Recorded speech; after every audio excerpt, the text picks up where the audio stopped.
अस्सलाम वालेकुम, नमस्कार, सत श्री अकाल एंड गुड इवनिंग। मैं हूं आरज़ू काज़मी और आप देख रहे हैं पॉइंट ऑफ व्यू। हमें जी जॉइन किया है साजिद तारड़ साहब ने, जो कि पॉलिटिकल एनालिस्ट हैं। बहुत शुक्रिया सर कि My आज pleasure. आप आए शो में। Thank you so much. Sir, सबसे पहले एक हेलीकॉप्टर का क्रैश हुआ, पाकिस्तान आर्मी का बहुत एक अफसोसनाक वाकया था। उसके ऊपर प्रेसिडेंट आरिफ अलवी साहब जो हैं वो वहाँ अफसोस के लिए नहीं गए, जिसके ऊपर काफ़ी उन्हें क्रिटिसाइज किया जा रहा है। क्या लगता है आपको कि इमरान खान ने उनको कहा कि ना जाएं या खुद ही नहीं गए? लेकिन काफ़ी ज़्यादा इसके ऊपर जो है लोग इस बात को बुरा मना रहे हैं कि एक तो ये लोग अजीब अजीब किस्म की सोशल मीडिया पे बात करते हैं और फिर इस किस्म का एक्शन। कहा जाता था फिफ्थ जनरेशन वॉर। मेरे ख्याल में पाकिस्तान में तो ये सेवंथ जनरेशन वॉर है, ये सिक्स से भी आगे जा चुके हैं। अब लसबेला में जो हुआ है, चाहे आपकी फौज या उस अदारे के बारे में जो भी फीलिंग्स होंगी, होनी चाहिए या हैं, लेकिन वो लोग यूनिफॉर्म में थे और वो यूनिफॉर्म किसके लिए पहना हुआ था? स्टेट ऑफ पाकिस्तान के लिए पहना हुआ था उन्होंने। इसके बारे में कोई दो राया ओपिनियन नहीं होनी चाहिए कि वो शहीद हैं या नहीं शहीद है। वो शहीद हैं और वो दूसरा किसी के कमांड के अंडर थे। वो अपने बच्चों के लिए रोजी कमा रहे थे वो। और तीसरा वो सलाब जदगान के लिए वहां पे गए थे, या जिस तरह भी जो भी आप इसको जरब तकसीम दे लें, लेकिन उनके खिलाफ इस तरह के नाजेबा अल्फाज इस्तेमाल करना और ट्रेंड चलाने। मैं इस ये आपने मेरा ये टची सब्जेक्ट छेड़ा है। I am so upset with it कि आप सोच नहीं सकते। आरफ अलवी साहब, अब मैं उनके लिए मेरे ओपिनियन ये है, अलवी साहब आप पीटीआई के सदर नहीं है, आप सदर पाकिस्तान है। आप इन अफवाज के आप चीफ ऑफ उनके चीफ आप इस वक्त आपने उनका एहतराम नहीं किया। आपने ना सिर्फ फौज के अदारे की दिल आजारी की, बल्कि वो शहीदों के वर्सा की भी दिल आजारी की। आज बाजवा साहब उनके घरों में गए हैं। मैं समझता हूं इनको भी जाना चाहिए था। हर पाकिस्तानी को उनके साथ हमदर्दी करनी चाहिए। देखें, वो फ्रांस की आर्मी नहीं है, वो भी पाकिस्तान की फौज है।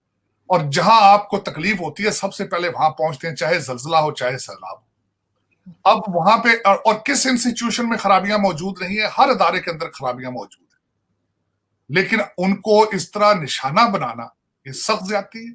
मैं इसको कंडेम करूंगा। मैं बड़ा जख्मी हूं इस मामले पे, खासकर जो उनके बारे में मैंने ट्रेंड पढ़े, जो उनके बारे में मैंने बच्चों की ट्वीटें पढ़ी हैं, दिल बर्दाश्त है। एक शहीद, देखे उनके बच्चे हैं, उनकी बेवाएं हैं।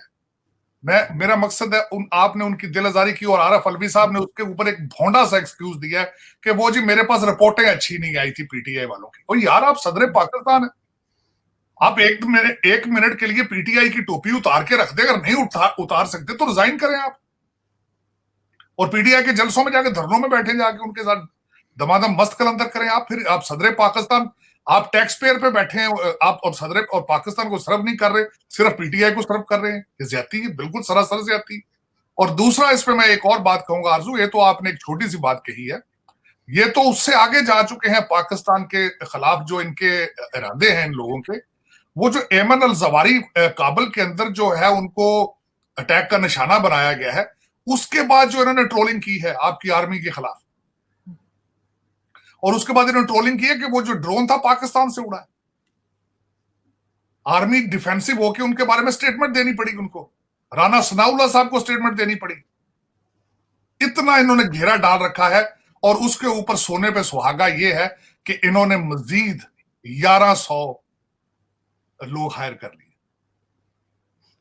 सोशल मीडिया के लिए। अब उनके देखें, वो हायर किए हैं। मैं कहता हूं 1100 छोड़ के 11,000 हायर करें, को मेरी बला से। लेकिन स्टेट ऑफ पाकिस्तान के किसी इदारे को चाहिए उनको गाइडलाइंस दें कि इन बच्चों से सिर्फ सियासी काम लें। स्टेट ऑफ पाकिस्तान की जब जड़ें काटेंगी तो उसके कॉन्सिक्वेंसेस होंगे। ये बहुत जरूरी है। वरना देखें, दो चीजें, लसबेला के शहीदों का तो मजाक उड़ाया, वो एक नेशनल चीज थी। जब आपने एमन जवारी के साथ अपने फौजी इदारों और पाकिस्तान को आप जब अटैच करते हैं तो इंटरनेशनल दुनिया देखती है। तो आप अपने स्टेट ऑफ पाकिस्तान आपके आपने उसकी कमर में छुरा घोंपा है। स्टेट ऑफ पाकिस्तान को चाहिए इसके ऊपर इसका नोटिस लिया जाए और इनको फ्यूचर के लिए गाइडलाइंस दी जाए।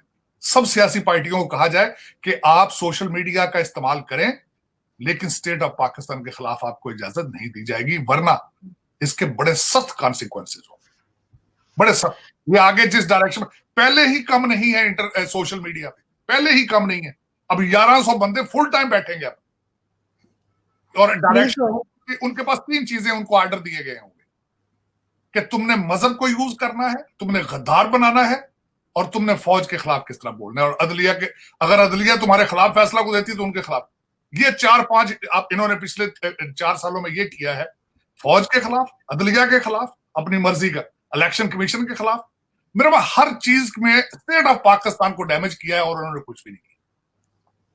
बिल्कुल सही। लेकिन सर साथ साथ हम ये भी देखते हैं कि एक तरफ तो फवाद चौधरी कहते हैं कि जी बस 1 महीने में इलेक्शन करवाएं, उनका एक प्रेस कॉन्फ्रेंस में उन्होंने ये बात की। लेकिन दूसरी तरफ इमरान खान अकेले ही 9 जगह से इलेक्शन लड़ने की तैयारी कर रहे हैं, जो कि सितंबर में।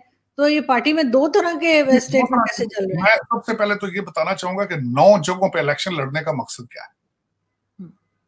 एक तो इलेक्शन, एक तो पाकिस्तान का मजाक, जमहूरियत का मजाक, वो किस तरीके से, और पाकिस्तान के वो इस तरीके से कि 9 जगह से इलेक्शन लड़ेंगे तो सिर्फ 1 सीट रख सकते हैं, 8 जगहों से फिर दोबारा इलेक्शन कराने पड़ेंगे, और वो उसका खर्चा कहां से आएगा? गरीब आवाम के टैक्सी से दिया जाएगा।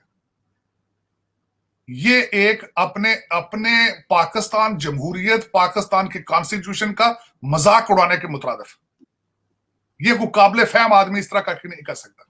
अगर और दूसरा ये इलेक्शनों का शौक है तो फिर सूबा सराद से भी रिजाइन दो ना यार, आजाद कश्मीर की असम्बलियों से भी रिजाइन दो, पंजाब की असम्बली से भी रिजाइन दो। अब देखें इस वक्त हो क्या रहा है, मैं बताता हूं आपको जो इनकी सियासत क्या। एक तो 10 एमपीज वाला बंदा इन्होंने चीफ मिनिस्टर बनाया, तो कहता था कि मैं आते ही आधे घंटे में असम्बलियां तोड़ दूंगा। तुड़वाए ना असम्बलियां उससे। फिर इनकी कश्मकश चल रही, इन्होंने 20 वजीर बनाए हैं, काफ लीग का एक भी नहीं बनाया, उसके ऊपर प्रेशर है उसका। और उसके बाद उन्होंने दूसरा जो इलेक्शन कमीशन का डिसीजन आ चुका है चौधरी शुजात और बशीर चीमा साहब के बारे में, उन्होंने उनके ओहदे बहाल रखे हैं। तो ये अभी बादल छटे नहीं है। ये जो ड्रामा है उसकी ये जरूर मैं कहूंगा कि आखिरी किस्त चल रही है, लेकिन वो चल रही है, अभी किस्त वो खत्म नहीं हुई। और इसका एंड जो होगा इस किस्त का कोई अच्छा नहीं होगा, इस ड्रामे का, क्योंकि इस वक्त ना सिर्फ पूरी दुनिया को बुखार है, आपके पड़ोस के अंदर जो ताइवान के हालात चल रहे हैं, आप मुसलमानों के, आज इजराइल ने अटैक किया गाजा पे और उन्होंने 10 बंदे मारे, एक उसमें खातून और एक 5 साल का बच्चा है। और जो हालात आसपास आपके चल रहे हैं वो अच्छे नहीं है, खबरें आ नहीं रही अच्छी। और जो आपने इनको बता दिया है कौम को कि ये सियासत नहीं है, ये जिहाद है, ये इसका जो है आखिरी किस्त जो है वो परेशान कुन होगी। सर मिफ्ता इस्माइल साहब का कहना है कि आगे और बुरे दिन के लिए लोग तैयार हैं। उन्होंने कल ये अपनी एक प्रेस कॉन्फ्रेंस में कहा, जबकि डॉलर रेट तो नीचे गया है, लेकिन ये मजीद बुरे दिन का क्या मतलब है? क्या आईएमएफ ने और कोई शर्तें लगा दी हैं? नहीं, आईएमएफ ने क्या शर्तें लगानी है आरजू, जब आप ऐसे मुल्क में हो जिसके पास एक्सपोर्ट करने के लिए कुछ भी ना हो सिवाय लेबर के, आप अपने बच्चों को गुलामी में भेजते हैं, अपनी कौम के बच्चों को, और वो बेचारे वहां से रियाल, डॉलर, पाउंड बनाकर भेजते हैं, ये रूटीन है। और आपकी रूलिंग एलीट के बच्चों की ट्यूशन फीसें और प्रॉपर्टियां बनती हैं उनसे। जब आपके पास एक्सपोर्ट करने के लिए कुछ भी ना हो सिवाय हंगामों के, शरारतों के, तो फिर आपके हालात खराब ही होने ना। डॉलर महंगा हो रहा है, दुनिया पूरी सप्लाई चेन रिस्टोर नहीं हो रही, सप्लाई चेन तो इंटरप्टेड है। और चाइना जो पूरी दुनिया को प्रोडक्ट बना बना के बेच रहा था वो ताइवान में फंस गया भागे आके। तो सप्लाई चेन तो वो जुड़ नहीं रही, महंगाई का तूफान है, पेट्रोलियम प्रोडक्ट है, अमेरिका की फॉरेन पॉलिसी कमजोर है। और अमेरिका एक ऐसा मुल्क है जब अमेरिका का गला खराब होता है सारी दुनिया को छींके शुरू हो जाती। तो उसमें आके इन सर्कमस्टांसिस में आप बैठे हैं, आप बारोड इकॉनमी है, लोगों से पैसे मांग मांग के कुछ यहां लाते हैं, कुछ आप बाहर ले जाते हैं, कुछ रिश्वतें हैं, कोई आपकी करप्शनों की स्टोरियां जो है वो उनकी आवाजें सारी दुनिया सुन रही है। उनकी बिल्कुल बात ठीक है, एक्सपोर्ट कुछ भी नहीं है, इंपोर्ट ही है और करप्शन है। और जाहिर है आपके हालात तो खराब होने ही होने। पेट्रोलियम, आपका तेल तो वहां से निकलता नहीं है जहां से आपकी चीजें होंगी। एक्सपोर्ट क्या कर रहे हैं? तालीम नहीं है आपकी, आपके पास देखें कोई छोटा सा बच्चा कोई टोटी फूटी डिग्री लेता है, शाम को कनाडा उसको सिटीजनशिप दे देती है, ऑस्ट्रेलिया या कनाडा चला जाता है। जो बचते हैं वो बेचारे पीटीआई के जलसों में फिर रहे हैं, वो अपना ताउल्ला को डीजे बट के गाने सुन रहे हैं। तो इन सर्कमस्टांसेस में मिफ्ता इस्माइल साहब ने बिल्कुल ठीक कहा है कि आप आने वाले दिन क्या जो पिछले दिन गुजरे वो कौन से अच्छे थे, 74 साल जो गुजरे उनकी देख लें स्टोरी है। वो कहते हैं आने वाले दिन और सख्त होंगे। अगर पिछले दिनों को देखा जाए तो इससे बुरे और दिन क्या आएंगे भैया, इससे आगे कहां जाएंगे आप? ना बिजली है, ना पानी है, ना छत है, और क्या जाएगा? मगर सर अब बहुत से लोग ये भी कहते हैं, इवन हमारे जो भारतीय दोस्त हैं वो भी ये कहते हैं कि जी करप्शन तो इंडिया में भी होती है, लेकिन पाकिस्तान की करप्शन को आप किस तरह से देखते हैं? अगर वहां पे तो तरक्की हो रही है, इंडिया में तो काम बेहतर हो रहा है।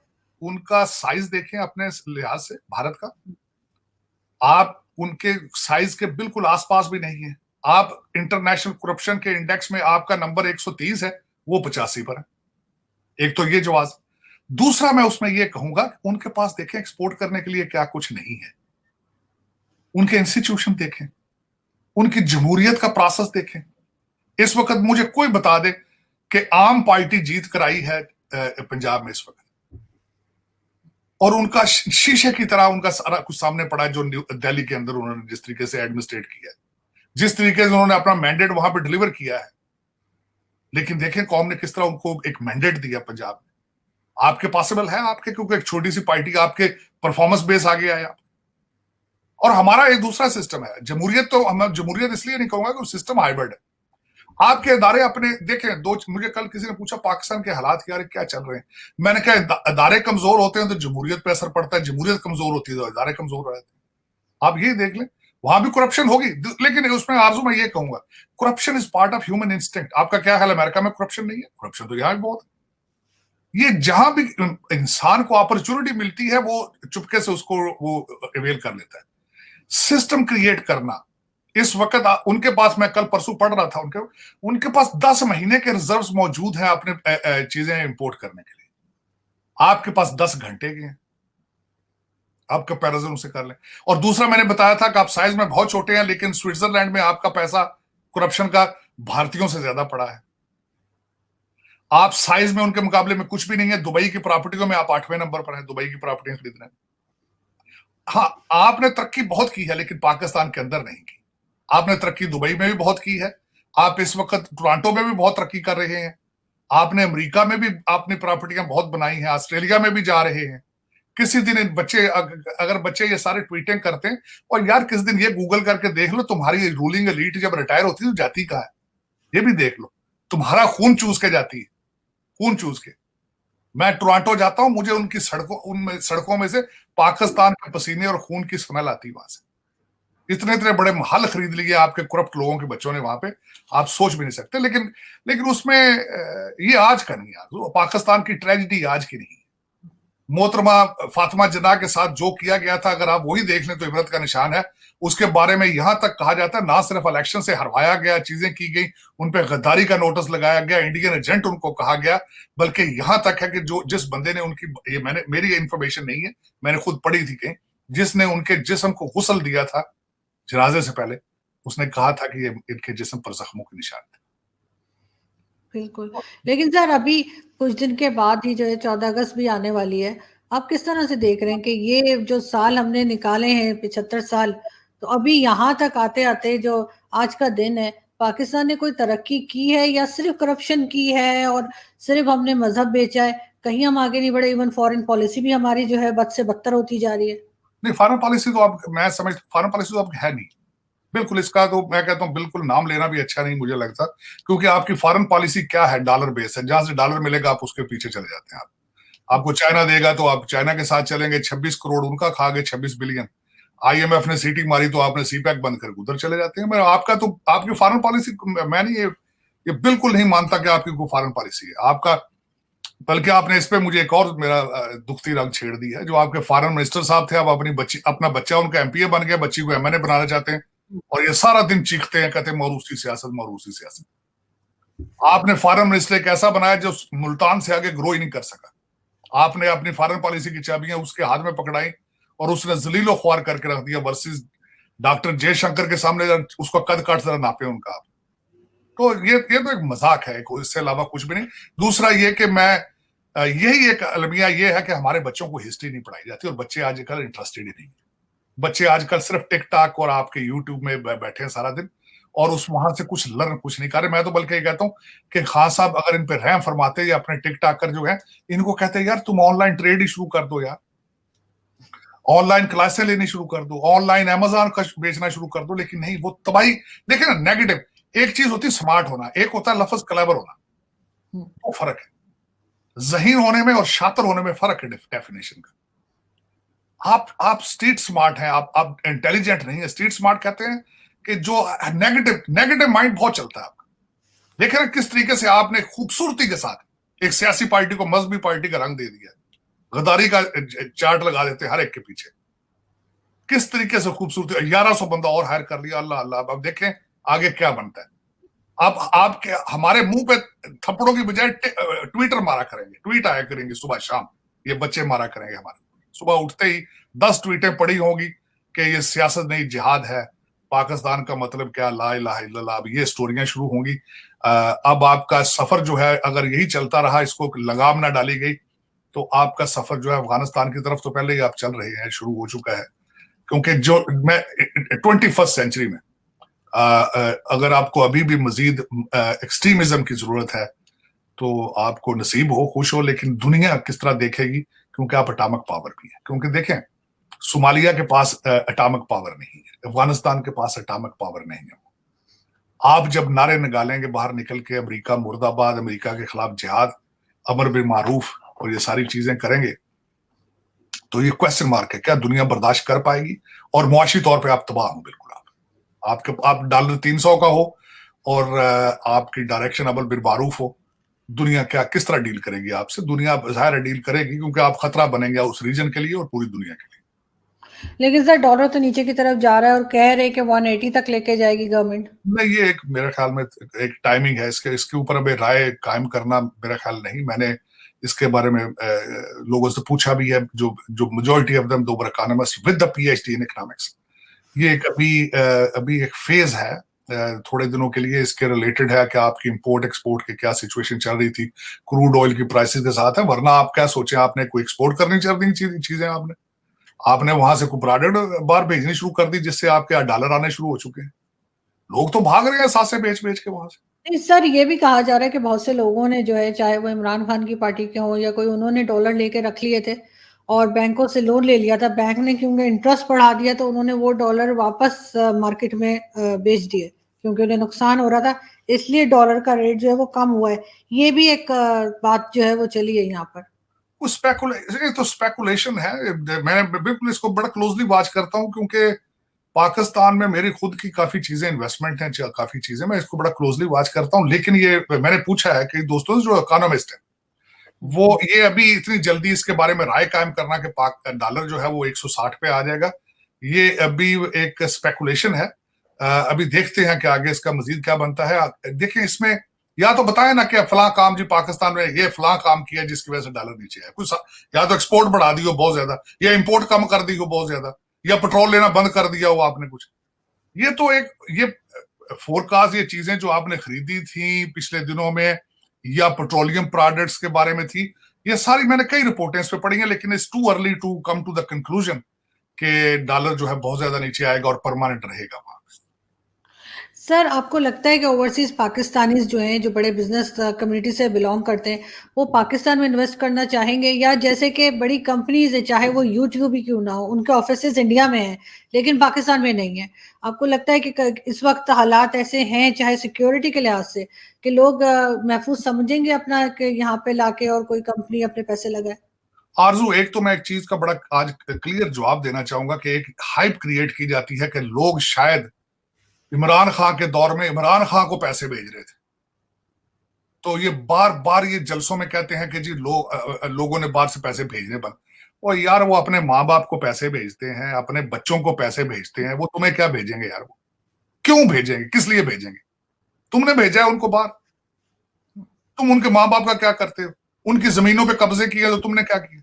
तुमने पोर्टफोलियो जब उनको ओवरसीज दिया, जुल्फी बुखारी को दे दिया जो अपने जेट में ट्रेवल करता है, वो किस किस्म का ओवरसीज पाकिस्तानी? एक तो ये हाइप क्रिएट की गई है कि लोग शायद इमरान खान की वजह से पैसे भेजते थे बाहर से, या फिर वो रोक दिए उन्होंने। ये किस तरह की एक स्टोरी इन्होंने बताई? गलत है ये बिल्कुल। और उसमें आके लोग पैसे अपने बच्चों को भेजते हैं, चीजें करते हैं। अब इन्वेस्टमेंट के लिहाज से मैं बताऊंगा, आप मुझे ये बताएं, जो अंडर गिवन सर्कमस्टांसेस आपकी जुडिशरी की अदालतों के हालात खराब हो, लॉ इन्फोर्समेंट वहां ना हो, आधा मुल्क लोग जलाने की तैयारियां कर रहे हो, बिजली वहां ना चल रही हो, कौन इन्वेस्ट करेगा वहां पे चीजें? Simple question. लोग इन्वेस्ट करते हैं रिटर्न के लिए, तो क्या रिटर्न आएगी वहां पे? तो ये बिल्कुल, बल्कि मैं ये आज की बात नहीं, मेरे तो ये बहुत इस पे मैंने काम भी किया, सारी जिंदगी में बिजनेस में हूं, बड़े अरसे से 36 साल हो गए यहाँ पे। लोग वहां इन्वेस्ट करते हैं जहां हालात साजगार हो, जहां अमन और शांति हो, जहां फ्यूचर नजर आए, और बिलखसूस मिडिल क्लास ग्रो कर रही हो। आपके पास चाइना और भारत की दो मिसालें मौजूद हैं। तरक्की की वजह ये, सबसे पहले इकोनॉमी को किसको कहा जाता है? सर्कुलेशन ऑफ वेल्थ को कहा जाता है, कि जितनी स्पीड के साथ दौलत हाथ चेंज करती है, इकोनॉमी उतनी तेज चलती है। वो कहाँ होता है? जहां मिडिल क्लास ग्रो करती है, उनको अशिया की जरूरत होती है, उन्होंने गाड़ियां नहीं लेनी होती, उन्होंने फ्रिज लेने होते हैं, नए अपार्टमेंट बनते हैं, चीजें वहां। तो पाकिस्तान में तो मिडिल क्लास है ही नहीं। आपकी या रूलिंग एलीट है बहुत ज्यादा ऊपर, जिनकी आमदनी डॉलरों में, पाउंडों में, और दूसरे लोग जो पिस रहे हैं नीचे, वो गरीब है। मिडिल क्लास तो है ही नहीं। मिडिल क्लास तो आपने बनाई ही नहीं है। मिडिल क्लास कहां से बनाएंगे आप? तालीम के हालात आपके खराब हैं। मैं मिडिल क्लास तब बनती है अगर लोगों को तालीम के बाद वहां पे जॉबें मिले, वहां पे इंडस्ट्री हो। मैंने अर्ज ये की है कि कोई टूटी फूटी आप डिग्री लें किसी किस्म की, शाम को वो कनाडा शिफ्ट हो जाता है, शाम को ऑस्ट्रेलिया चला जाता है। तो फिर आपकी मिडिल क्लास किस तरह ग्रो करेगी आपकी? और दूसरा, आप क्वालिटी ऑफ एजुकेशन पे आपका कोई आपकी तवज्जो ही नहीं उस साइड पे। लम्स में कितने बच्चे पढ़ लेंगे? नस्ट में कितने बच्चे पढ़ा लेंगे आप? वो रूलिंग एलीट के बच्चे जाते हैं, वो पढ़ते हैं। बल्कि मजे की बात है, नस्ट, आगा खान यूनिवर्सिटी और इसहाक, नस्ट, आगा खान वाली और लम्स, ये जितने बच्चे में पढ़ते हैं, वो जिस दिन वो निकलते हैं शाम को न्यूयॉर्क या कनाडा चल जाते शाम। तो फिर मेरा, अगर आप ना ब्रेन ड्रेन ना रोक सकते हैं आप, ना आपका अपना पैसा रोकने पे कोई कंट्रोल है, तो आप किस तरह कहते हैं कि बाहर के लोग आप पे वहां पे इन्वेस्ट करें? ये तो एक बिल्कुल दीवाने का ख्वाब है। ये बिल्कुल पॉसिबल नहीं है इस पे सोचना या इस पे रिलाई करना कि पाकिस्तान के दिन आने वाले इसलिए अच्छे हैं कि लोग वापस आएंगे, इन्वेस्ट करेंगे। और यार बिजली तो दे लो पहले उनको। इन अंधेरों में कौन आएगा मुझे ये बताया ना, जहां पे बिजली 12-12 घंटे की लोड शेडिंग हो, जहां पे, और बिजली के बिल जिनको आते हैं वो भी गलत आते हैं। इन अंधेरों में कौन? मोमबत्तियों का कारोबार हो सकता है अगर कुछ चाहे तो, मोमबत्तियों की फैक्ट्री लगा ले जाके पाकिस्तान में, वही चलेगी फिर, और क्या चल रहा है? लेकिन सर इसमें से निकले कैसे, इस प्रॉब्लम में से निकले कैसे? कोई रास्ता भी तो बताइए ना। नहीं, मैंने 1000 दफा बताया, पाकिस्तानियों को पाकिस्तानी बनना पड़ेगा। अपने लोकल लीडर ढूंढे। ये जो आप इंपोर्टेड चीजें इस्तेमाल कर करके आप लीडर भी इंपोर्टेड बुला लेते हैं, ये आपकी तबाही का बायस है। ये जो वन सूट केस लीडर है ना, जो वन सूट केस लेकर आते हैं, लूटते हैं, तो वापसी पे उनके पास 2 सूट केस होते हैं। जाते दफा एक लेके जाते हैं, वापसी पे 2 सूट केसों वाले जो आते हैं वापस, वो आपका सत्यानाश कर रहे हैं। वो आज का नहीं हो रहा, बड़े अरसे का हो रहा है। आपको मैंने 2-3 कुलिये बताए थे। पाबंदी लगा दी जाए कि हर सरकारी अफसर की बीवी बच्चे फॉरेन सिटीजनशिप नहीं ले सकते, और सरकारी अफसर और जो आपके सियासतदान है बाहर जाएं तो गवर्नमेंट का परमिशन लेकर जाएं। और चौथी बात है, जितने मेन अदारे और मेन सियासतदान जिस दिन वो पावर में है, उनका नाम ईसीएल लिस्ट में होना चाहिए। लेकिन ये कहते हैं बिल्ली के गले में घंटी कौन बांधेगा, क्योंकि बिल्ली तो खुद वो वारदात है ना सारी। ये पता, सब पता है इनको, आरजू सब पता है, लेकिन कहते हैं ना, हर काम करने के लिए जज्बा चाहिए, विल चाहिए। और आपके लिए कौमियत, मैं आपके डायग्नोस्टिक करूंगा तो सबसे पहले कहूंगा, पाकिस्तानियों को पाकिस्तानी बनाएं। नेशनलिज्म, बिल्कुल, Nations can not survive without nationalism, period. आप ठीक कह रहे हैं सर, लेकिन हम उम्मीद कर सकते हैं कि कहीं ना कहीं से थोड़े से लोग ऐसे जरूर निकले जो पाकिस्तान को संभालें, और जैसे आप कह रहे हैं कि पाकिस्तान का ही सोचें, सूटकेस लेके ना निकल जाएं। थैंक यू सो मच जी। आपको आखिरी, अगर आपको इस तरह का कोई फर्दे वाहिद या कोई इस तरह की चीज नजर आए तो प्लीज उसकी तस्वीर खींच के मुझे भी भेजिएगा। जरूर सर, मैं जरूर ऐसा करूंगी। बहुत शुक्रिया। Thank you so much. Thank you sir.